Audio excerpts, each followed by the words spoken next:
हवाई जहाज गिरने से यहाँ पे लगभग 15 फीट तक गहरा गड्ढा हो चुका है।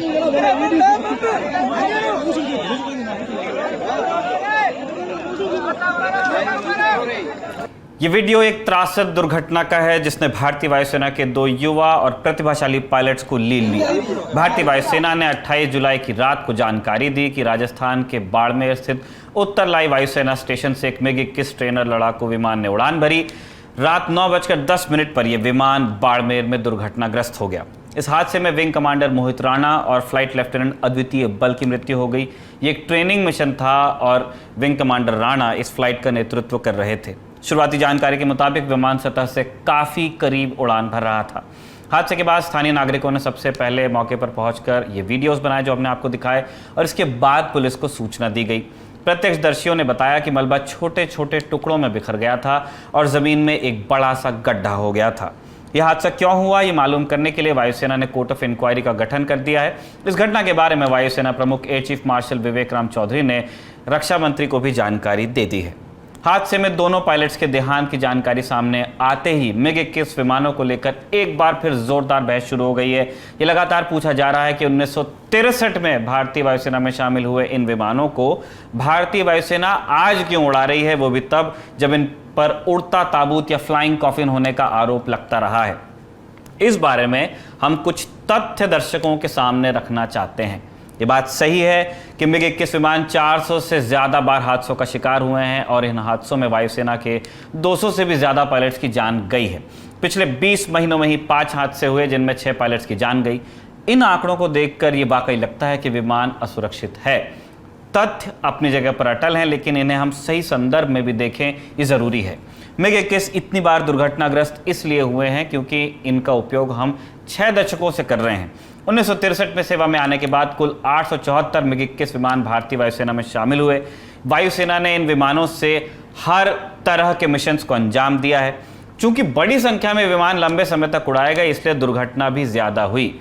इसका मतलब ये नहीं है कि विमान अपने आप में असुरक्षित हो जाता है। हमें यह समझना होगा कि हम एक पुराने डिज़ाइन का विमान उड़ा रहे हैं। हम कितने भी पेशेवर ढंग से इन्हें मेंटेन करते रहें और उड़ाते रहें, कुछ न कुछ दुर्घटनाएं होती रहेंगी। भारतीय वायुसेना दशकों से MiG-21 विमानों को सेवा से बाहर करने की कोशिश कर रही है, लेकिन क्रमशः एक के बाद एक आई सरकारों ने नए विमानों को खरीदने की बात को टाला ही है।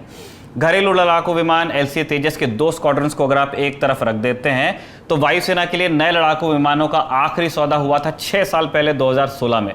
तब भी भारत सरकार ने 126 की जगह महज 36 रफाल विमानों का सौदा किया था, जो कि पूरा हो चुका है।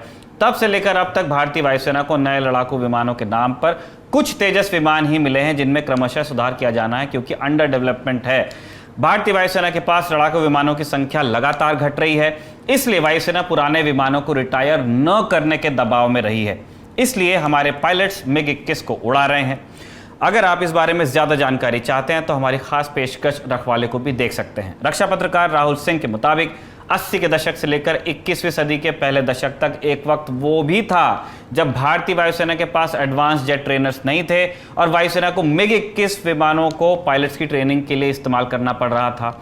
ये बात समझने वाली है कि MiG-21 के ट्रेनर संस्करण होते हैं, लेकिन MiG-21 एक ट्रेनर विमान है नहीं, ये एक सुपरसोनिक फाइटर जेट है।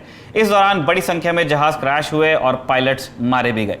MiG-21 को उड़ाते हुए ही ग्रुप कैप्टन अभिनंदन वर्तमान ने पाकिस्तानी F-16 को मार गिराया था, लेकिन अब ये विमान जितनी जल्द सेवा से बाहर हों वायुसेना के लिए बेहतर है। भारतीय वायुसेना 2025 तक इन लड़ाकू विमानों को पूरी तरह सेवा से बाहर करने वाली है। श्रीनगर में तैनात नंबर 51 स्क्वाड्रन के MiG-21 इसी सितंबर में सेवानिवृत्त हो जाएंगे। लेकिन दर्शक ये जान लें कि अभी कम से कम 2.5 साल और MiG-21 उड़ते रहेंगे। इसका जिम्मेदार कौन, आप खुद हिसाब लगाते रहिए। यहाँ इस बात का जिक्र भी जरूरी है कि बात बात में सीमा पर तैनात जवान की बात करने वाले देश में सैनिकों का सम्मान वाकई में कितना होता है। शेरवीर पनाग ने आज ट्विटर पर लिखा कि वो दिल्ली से जोधपुर की एक उड़ान में थे। इसी उड़ान में दिवंगत फ्लाइट लेफ्टिनेंट अद्वितीय बल का संतप्त परिवार भी सवार था। ये परिवार तीसरी रो में बैठा हुआ था। जब विमान लैंड हुआ तो विमान के कैप्टन ने ऐलान किया कि सब लोग बैठे रहें ताकि बल परिवार पहले उतर सके। बावजूद इसके फ्लाइट के शुरुआती रोज में बैठे लोग पहले खड़े हो गए। जब बाकी यात्रियों ने शोर मचाया, आपत्ति ली, तब जाकर महानुभाव बैठे।